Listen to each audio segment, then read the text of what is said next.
Hello and welcome to the John McNair Show. Today I talk with Clark Baker. Clark served in the Marine Corps from 1975 to 1981 and the LAPD from 1980 to 2000, and now works primarily as a private investigator.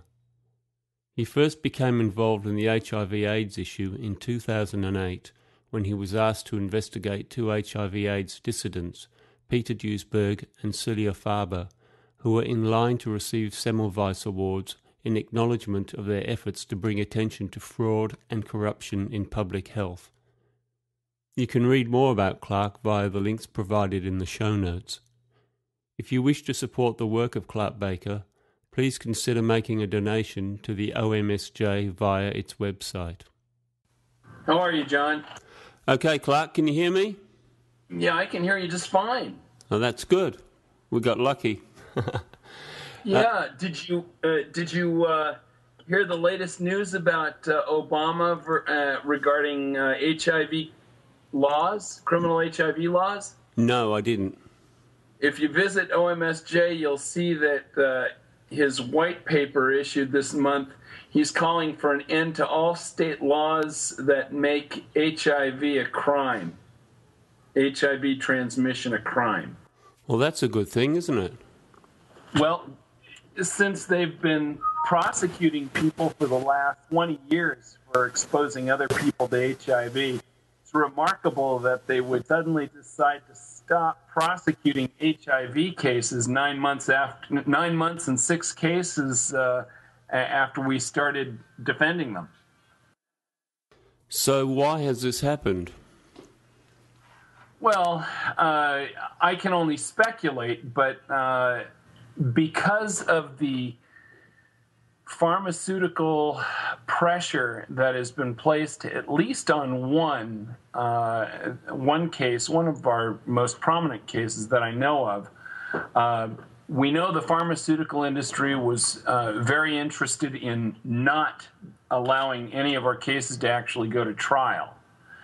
And we know they've been working hard on that working hard on prosecutors to present it as a civil rights issue, that prosecutors should not be prosecuting people simply for being HIV positive or for being gay. But human rights is just a pretext in this manner. Human rights, of course, hasn't changed over the last 230 years that our Constitution has been in existence. So it's just strange that 20 years after they started prosecuting people, that they would stop it shortly after we started winning cases in court. I don't see how the pharmaceutical industry is going to let this go by without a fight. Well, I think they don't mind a civil fight. In our country, in civil cases, we have a civil law and we have criminal law. And in the criminal law, we have the prosecutors have the burden of proof to prove beyond any reasonable doubt that someone is guilty. That's a much harder burden for a prosecutor than in a civil case where a preponderance of evidence is what is the standard. So in a criminal or in a civil case, to win, all you need is about 51%, and rules are much different in a civil case. So and quite often, civil cases can degrade to a pretty much a dick contest where my dick is bigger than yours, but if yours is bigger than mine, then I'm going to bring my dick friends over to share their junk science, and eventually the pharmaceutical industry wins. When a civil case degrades like that. In a criminal case, it's much easier because prosecutors call a prosecution expert onto the stand, and we're permitted to cross-examine them under oath. and that puts a lot more pressure on a criminal witness than on a civil witness. Yeah. Oh well, that's a good sign then. Well, I'm very pleased that this has happened. I'm surprised that it happened as quickly as it did, but I'm still looking for my criminal HIV case. I want to put one of these cases on trial, even though it's best for a defendant if prosecutors simply capitulate, which they've done in most of these cases so far. I'm looking for a prosecutor who has a lot of pressure to prosecute someone who has allegedly spread HIV to dozens and dozens of people in a city. And when we win that kind of a trial, then the media is going to demand to know why prosecutors lost. And at that point, we'd like to be able to step up to the microphone and explain that HIV is a scam, and that if they want answers, they should file a complaint with their local clinic that diagnosed them HIV positive. Right. So you actually want to put the HIV/AIDS mainstream paradigm on trial, like was attempted a few years ago in Australia with the Chad Parenzee case. Is that correct? Well, no. Parenzee was different, like I explained earlier to you. In the email, yeah. In the email. I wasn't involved, and from what I understand, PG and Duisberg and Crow, none of those guys were involved in the Parenzee trial. They only got involved after the matter went to sentencing hearing, and you don't fight a trial. You don't bring new evidence to a sentencing hearing. That's not what a sentencing hearing is about. Yeah. Although you may be able to convince a court to reduce a prison sentence based upon evidence that was not presented during the trial, you can't by any way in a sentencing hearing get the judge to reverse the conviction, except, that's in most cases. I don't know. There may be some case that I haven't heard of. Okay. It's just that there was a perception that that trial was the same as putting the HIV/AIDS paradigm on trial. That was what was touted in the media, if you might remember that, even though, as you've explained, it wasn't quite like that at all. Well, they do a lot of things. When Christine Majori's daughter died from anaphylactic shock after she used antibiotics for the first time in her life, and when she was improperly intubated by paramedics and suffocated and left on the drugs while at the hospital by a physician who ignored the signs of anaphylactic shock, the pharmaceutical industry and their marketers used that case to show what happens to the children of denialists. Yeah, I remember that. Life-saving drugs. It had nothing to do with reality. The same with Parenzee. And the Parenzee case, to a lot of activists and scientists, that was the first criminal case that they had ever known about or paid any attention to.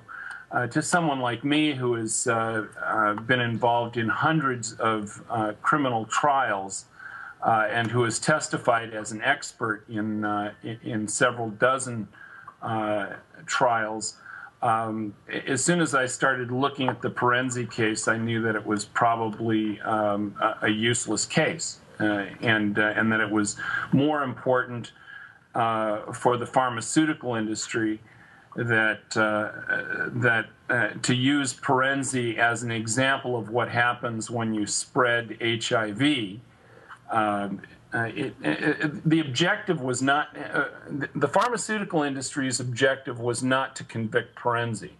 Their objective was to create hysteria and get people into their clinics to test, to use their HIV tests and start taking these deadly and addictive HIV drugs. Yeah. So the pharmaceutical industry had a completely different objective than prosecutors. And if you're a defense attorney in 2006, think about it. The only information that's really available is from the CDC and the NIH and World Health Organizations. And they all sleep together, and they're all funded by pharma, and so you're not going to get anything from there.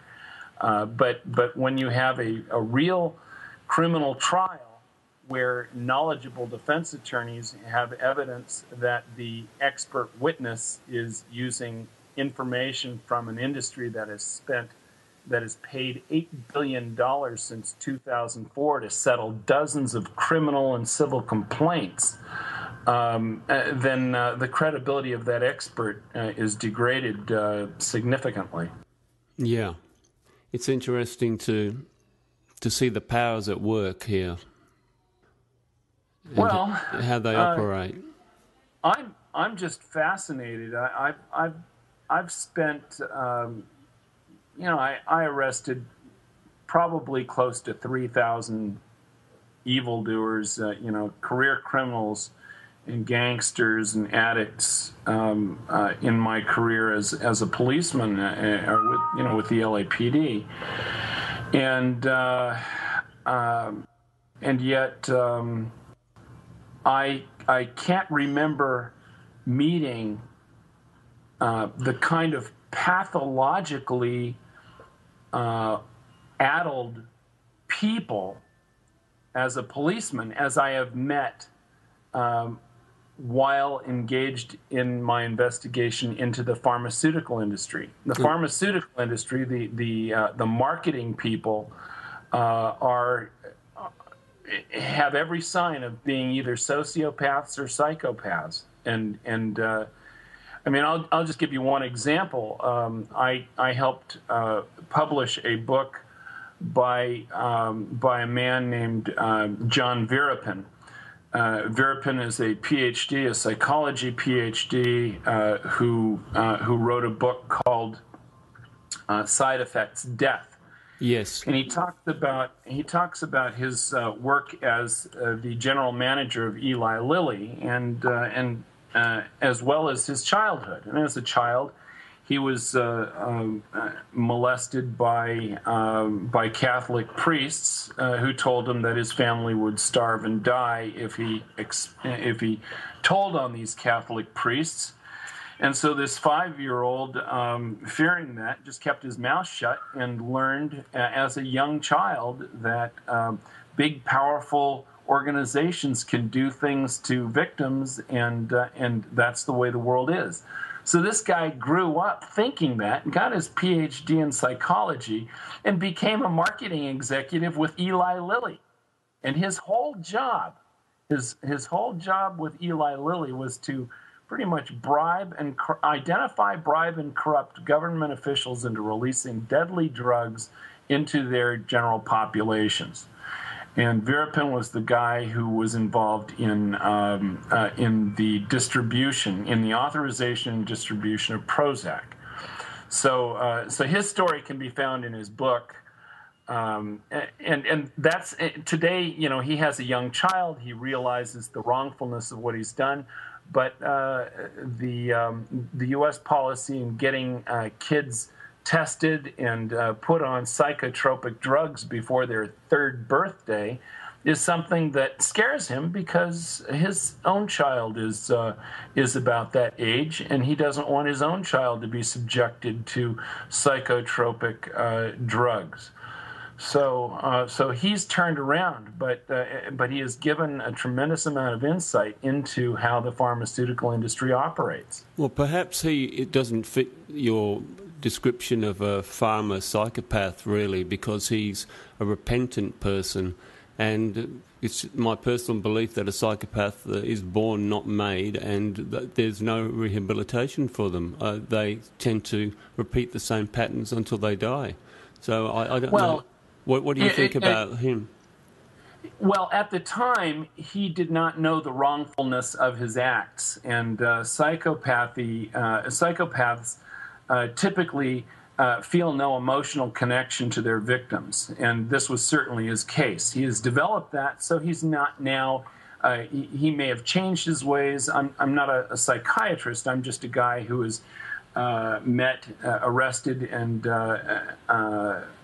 interviewed tens of thousands of people during my time on the street. So yes, he may have grown from this. He may know, but at the time, he did not really know or understand the impact of what he was doing. No. And that is classic psychopathy. Okay. Well, Clark, can we talk about how you changed as a person in 2008? I don't think I changed as a person. I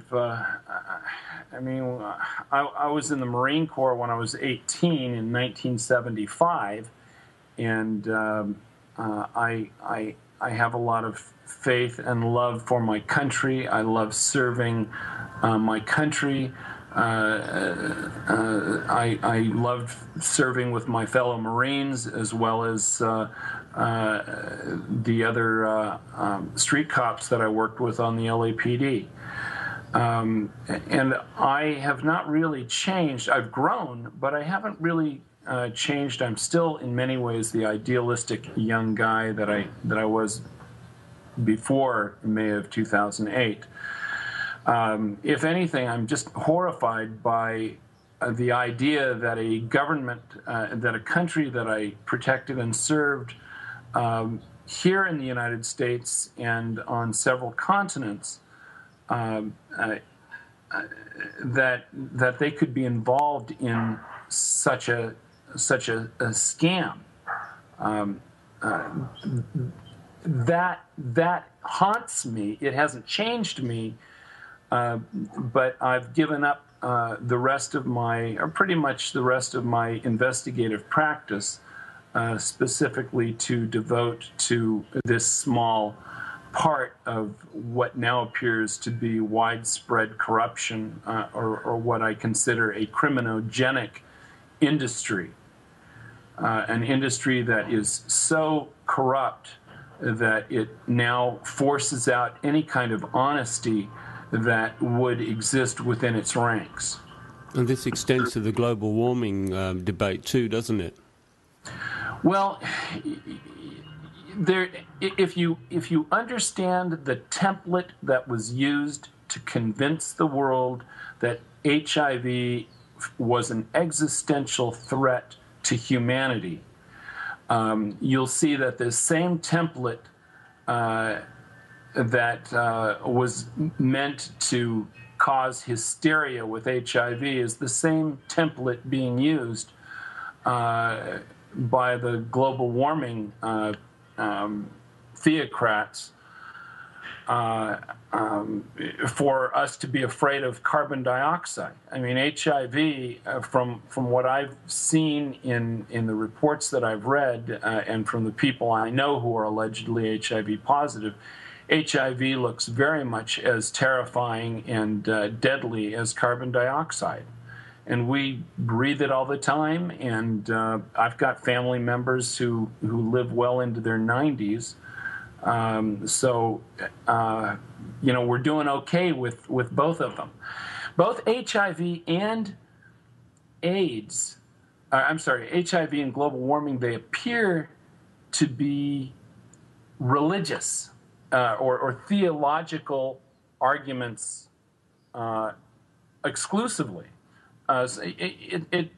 One does not understand that HIV causes AIDS or carbon dioxide causes global warming. What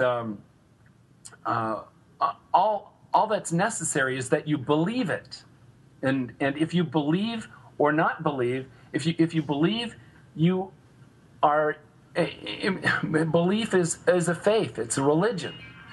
And if you don't believe, you're a heretic or a denialist. And so it is very much defended the same way that Pope Urban defended his geocentric universe from Galileo's heretical telescope. And surprisingly, nothing has changed since those days. Or non-surprisingly? Well, to me, it was a surprise. I'm not a scientist. I'm an investigator, which is what scientists should be doing. But many of the scientists involved in HIV, as well as in global warming, appear to be theological equals of Pope Urban's astrologers. They do indeed.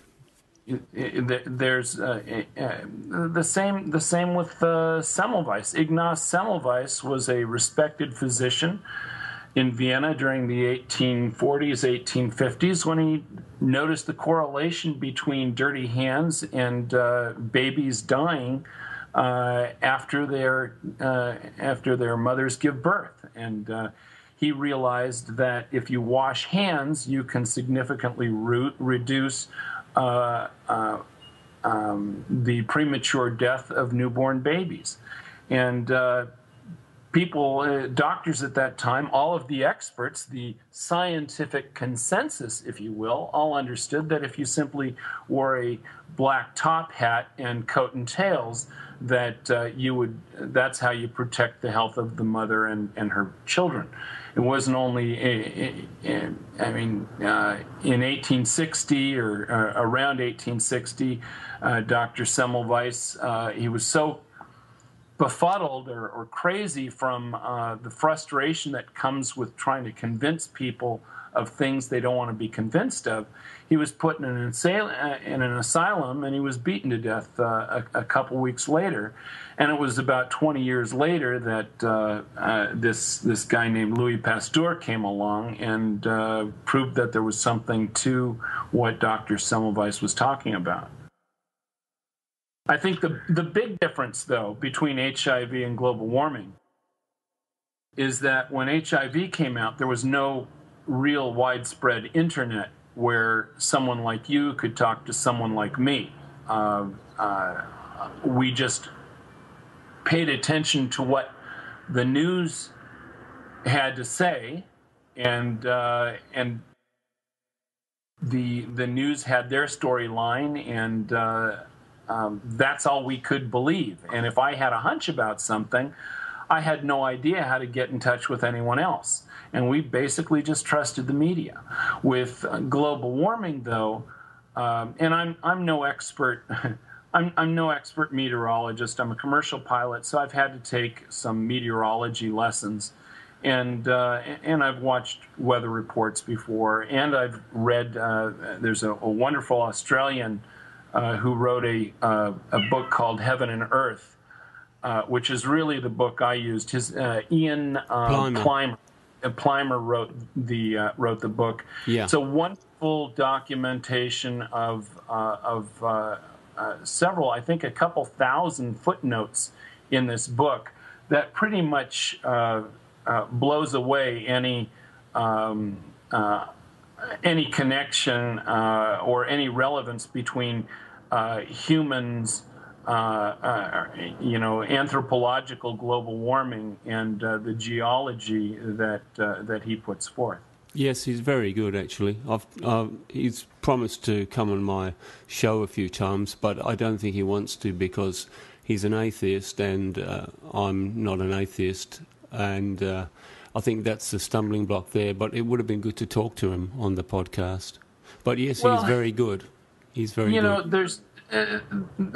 if you're going to interview a scientist,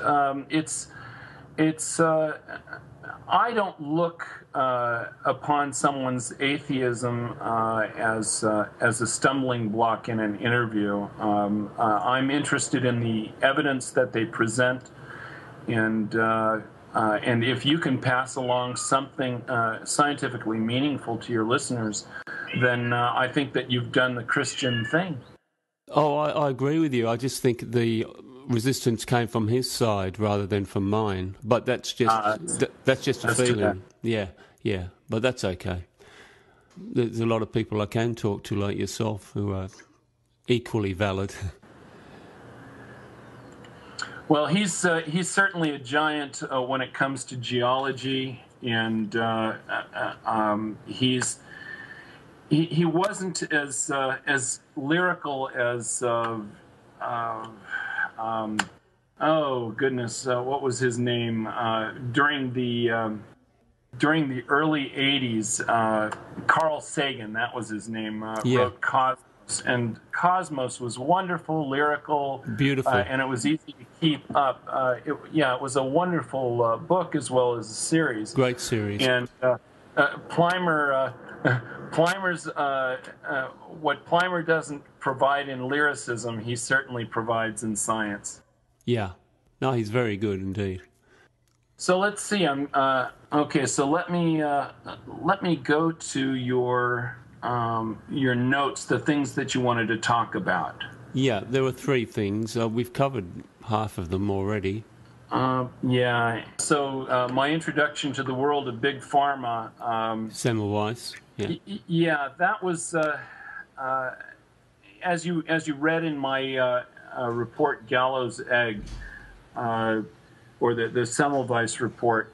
I had no sense of what this thing was about before May of 2008. I thought that any criticism of the pharmaceutical industry was hysterical stuff brought by attorneys who saw deep pockets, and so when I first heard about this, it was in the form of an allegation that Peter Duisberg was guilty of genocide in Africa. And the Semmelweis Society International asked me to conduct an investigation. I've done thousands of investigations, and I figured that the bodies will either be there or they won't. And I began the investigation. I figured it would take a week or 2 weeks, nothing more. And as soon as I started the investigation, the physician, a guy named James Murtaugh, who made the allegations, he called me and started to pressure me into not investigating. And that's what trained investigators call a clue.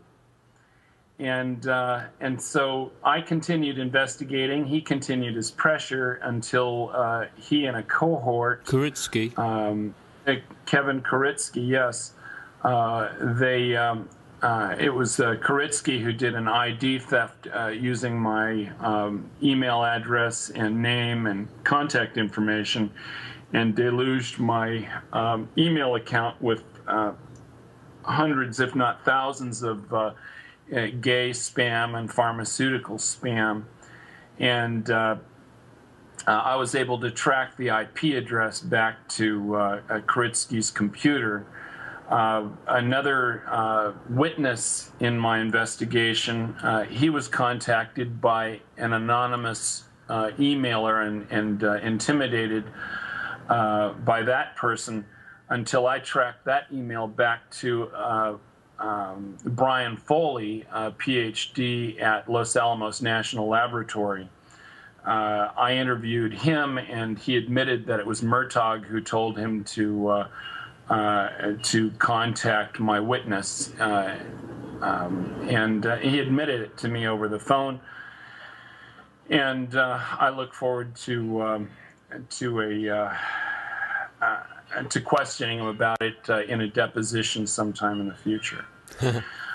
But as I was looking for this evidence that Peter Duisberg was guilty of genocide in Africa, I couldn't find any evidence of that. But instead, while I was struggling really hard to find this evidence, lots of other evidence just dropped in my lap that showed not only his innocence, but that James Murtaugh was fabricating evidence.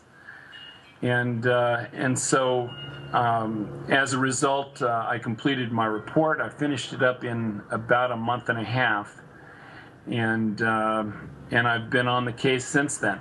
Well, it sounds like they picked the wrong investigator. Well, it's funny you say that. Robert Gallo hired a guy, the name of the book is Dissecting a Discovery, by a guy named, I don't have the book here in front of me right now, but the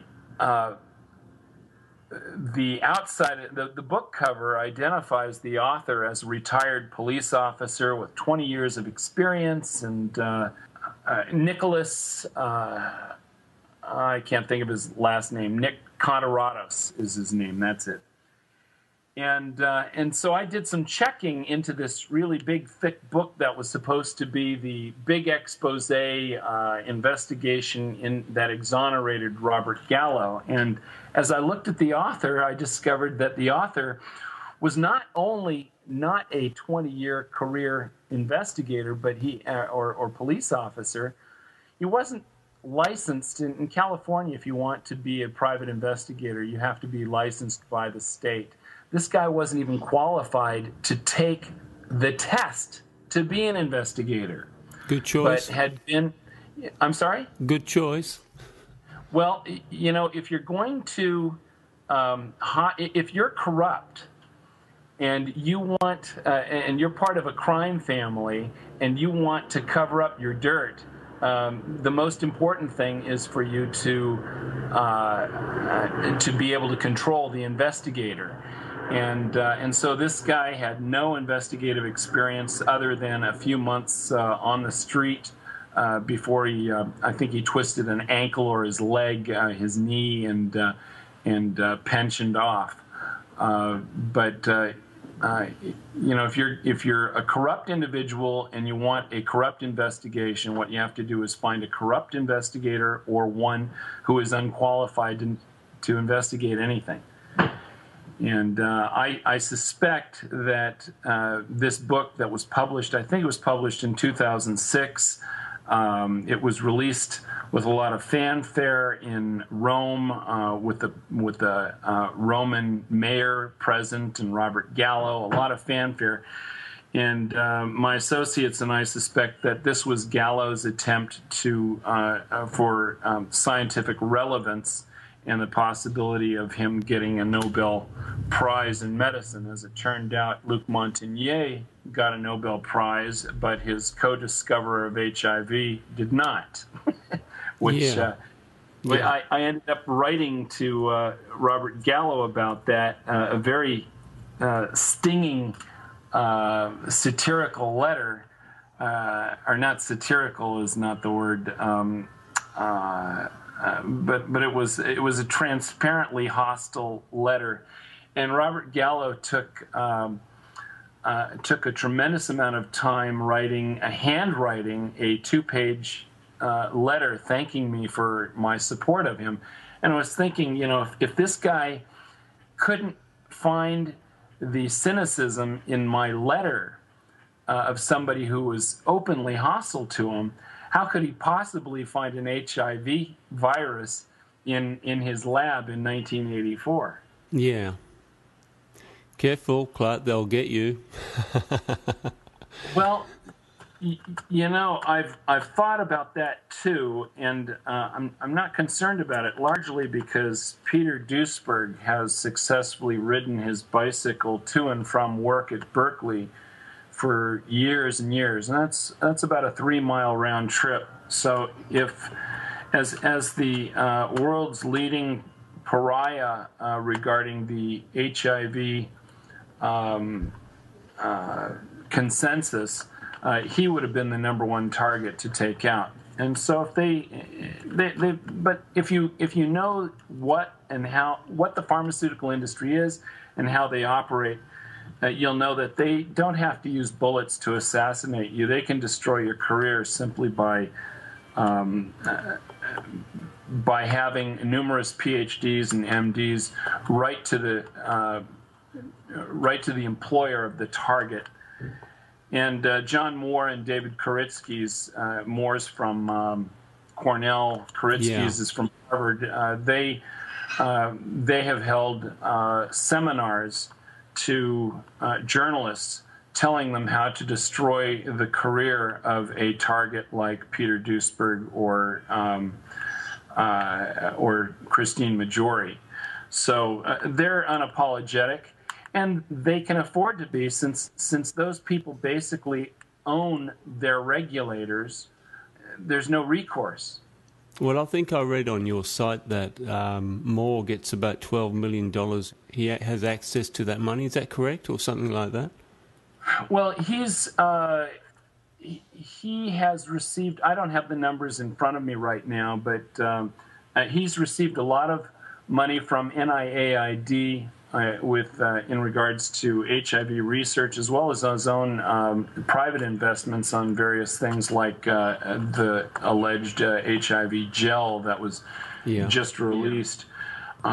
So I'm not. I don't know exactly how much he's compensated, but we can say it this way: 50 years ago, a good professor was one who inspired his students, who instilled a sense of intellectual curiosity and an openness in the classroom. And today, a good professor is one who brings in millions of dollars to his university.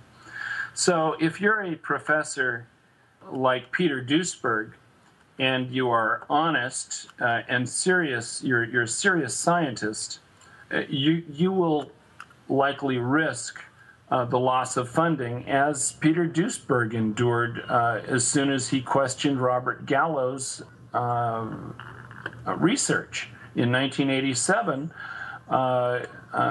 Duisberg's funding stopped. It eventually ended in 1991, but after, I think, 1990 or 91, Duisberg didn't get a penny in any kind of research from the National Institutes of Health. So whereas people who believe being the operative word here for this theology, people who believe can receive millions of dollars annually. In fact, in the latest inquisition against Duisberg at UC Berkeley, the investigator is somebody who has, over the years, received about $30 million in pharmaceutical funding related to HIV. So, the corrupt are investigating the uncorruptible. And I look forward to every single deposition that we plan to do of these high priests of AIDS, so that when they talk, we get it on the record under oath, and they can be subject to charges of perjury and that sort of thing. This feeds into your HIV Innocence project, does it? Yes, we started that right after after the first year of this investigation, I realized that the pharmaceutical industry was using Parenzee and Maggiore not as proof, but as propaganda.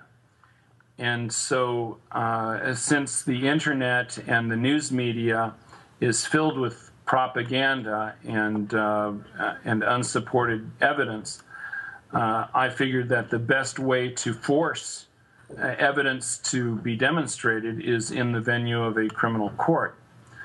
And so I created the HIV Innocence Project with the people I work with. Coincidentally, Celia Farber is the one who came up with the name HIV Innocence Project, and that's what it was called ever since then. And so I immediately started contacting defense attorneys who were representing defendants who were accused of spreading HIV unlawfully in our country.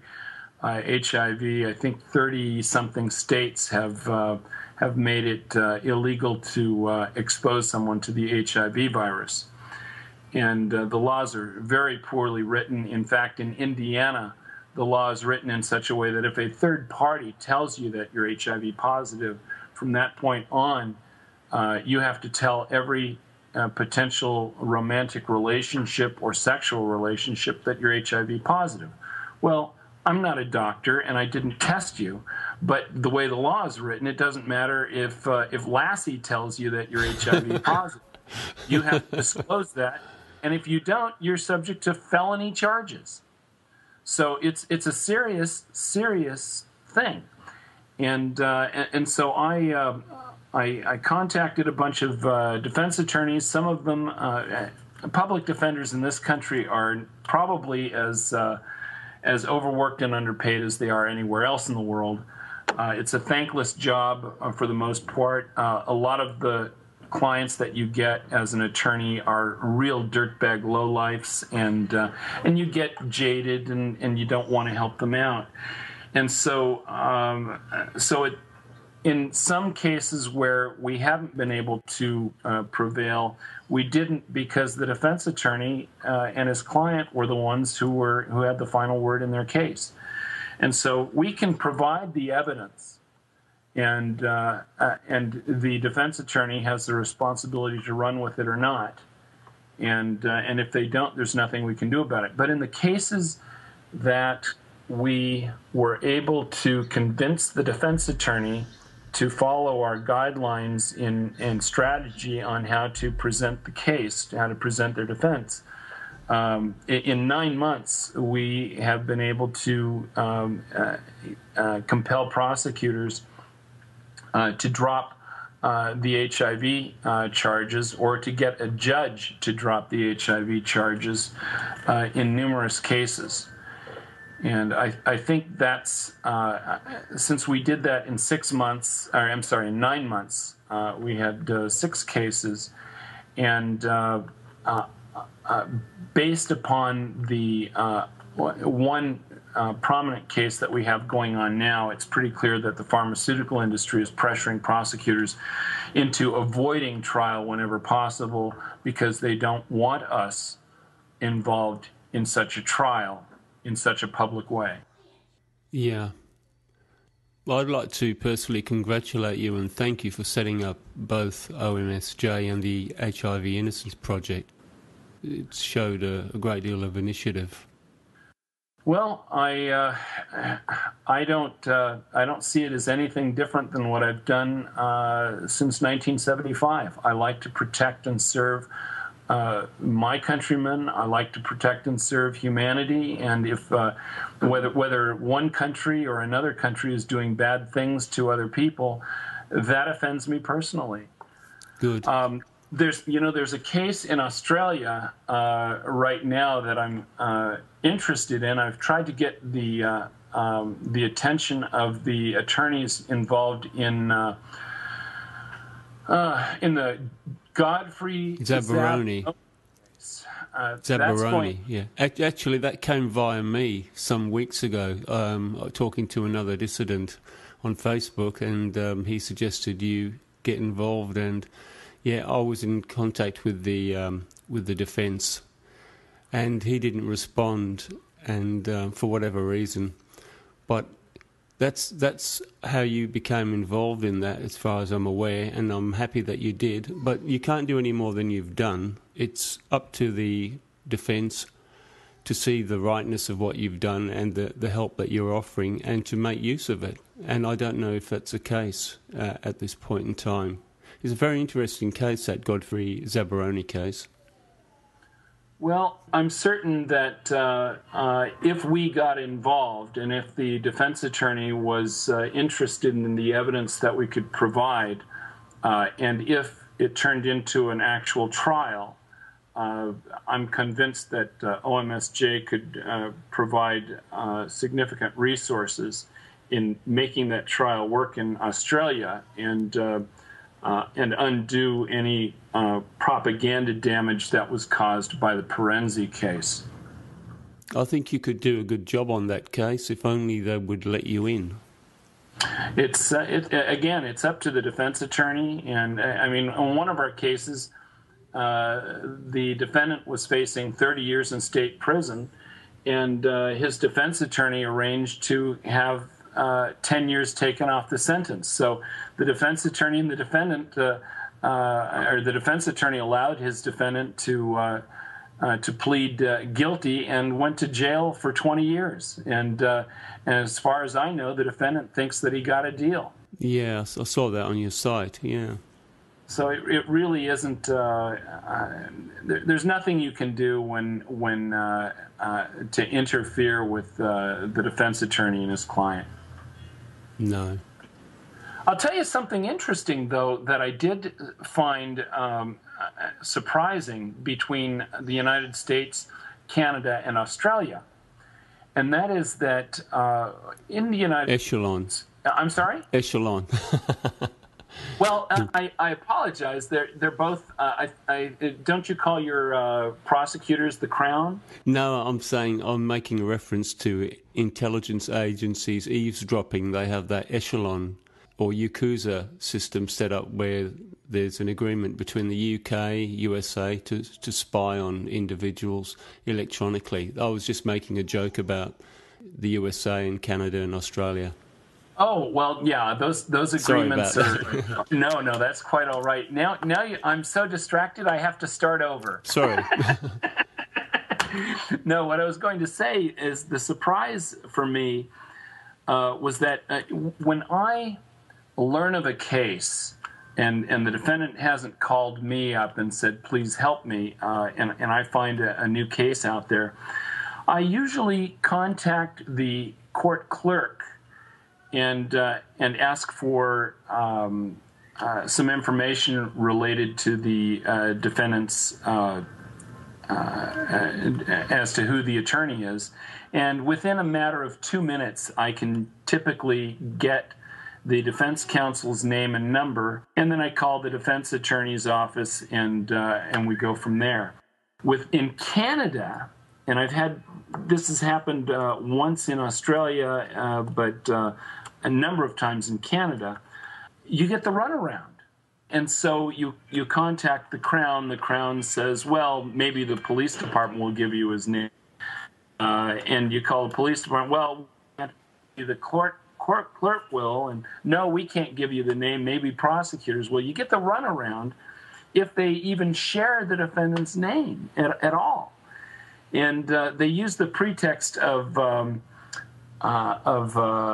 confidentiality. Oh, this defendant is HIV positive, and he has the right to confidentiality. The problem is, though, that when I tell the clerk that I have exculpatory evidence that can lead to the finding of innocence, in this country, generally speaking, police officers, detectives, and attorneys, prosecutors, want to be in possession of the exculpatory evidence so that they can drop the charges against an accused.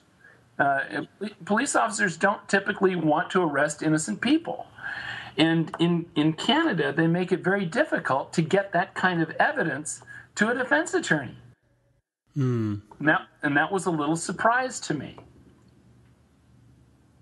Yeah, they all operate in different ways, I guess. So if I had to have another reason to thank God that I live in this country, it's that. It's that alone. I have visited Canada. I have visited Australia. I love the country. I love the people. I actually have a bunch of relatives who are Aussies who from years ago when they were being transported from the UK, and I suspect that my great-great-grandfather would have been transported there. It's just that he got away and changed his name to Baker in Bristol and made way to Philadelphia. Interesting. But I've found a lot of cousins who live in Australia now. Well, they're on the wrong side, though, Clark. They're on the East Coast. I'm in the desert over here with the Perth group. That this is where all the movers and shakers are. They're not on the East Coast. Well, I hope that one day I get the opportunity to get on my motorcycle and travel that long, dreary desert road across the country. It would be good fun. It'd be good fun. It looks like a hell of an adventure. Well, it's pretty wild. It's a pretty wild place out in the desert here. But you've got a lot of work to do between now and then, I think. Where are you up to now? Well, let's see. I'm still managing a bunch of cases with the HIV Innocence Project. I'm getting ready to go to a conference next week, so that'll keep me busy for a while. And I haven't had a vacation in about 2 years, so I'm going to fit in a couple of short vacations this year, starting next month. My wife and I we've invited 4 of our friends, rented a limousine, and we're going to. We've got front row seats at a ZZ Top concert. So very good. I love ZZ Top. So we're trying to let our hair hang down and take a breather a little bit this summer. That'll be great. They're not using synthesizers anymore, you know. Well, I know one thing, and that is that when I get there, I'm going to have at least one pair of earplugs available. Yeah, I use earplugs at every concert now. Well, if you want to pass your pilot license test and the hearing test, you have to use earplugs. Yeah, that's for sure. So I really appreciate the interview. Do you have any other questions? Yeah, I appreciate the interview too, Clark, and your time. It's very gracious of you to donate your time.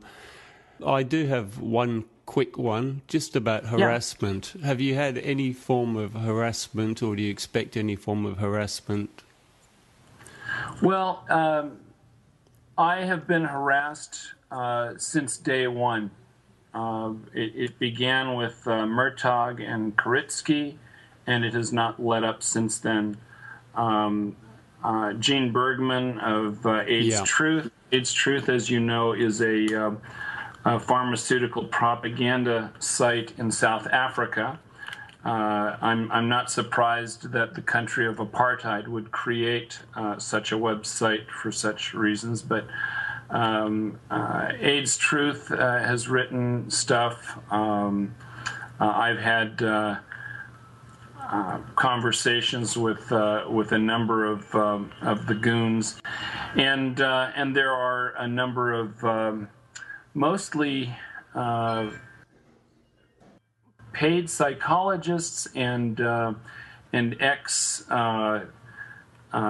ex-queens, gay, hysterical gay men, alleging that I'm homophobic and so forth. Yeah, I saw some of that, yeah.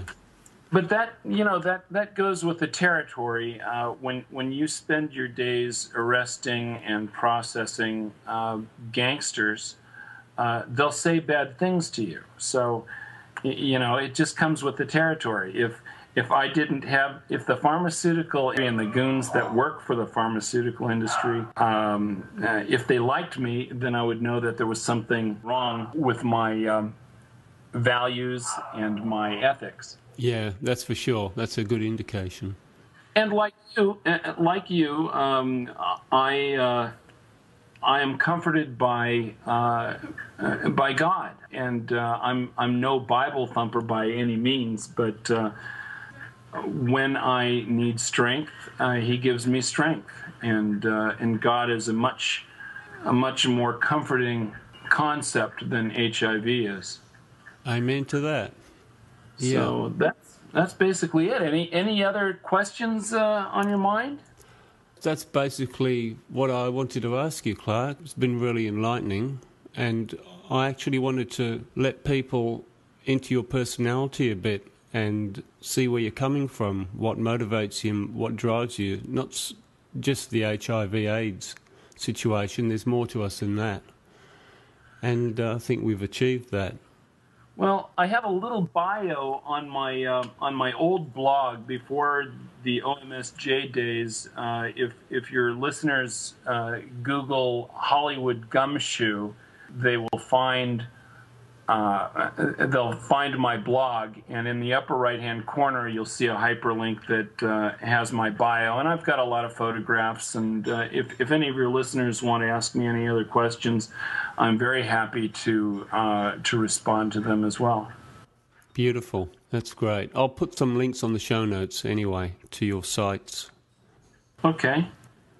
Okay, Clark, thank you very much for your time, and hopefully we'll see you again sometime in Australia. You never know. Okay, until then, I think the proper vernacular is good day, mate. Yeah, good day, mate. That's the one.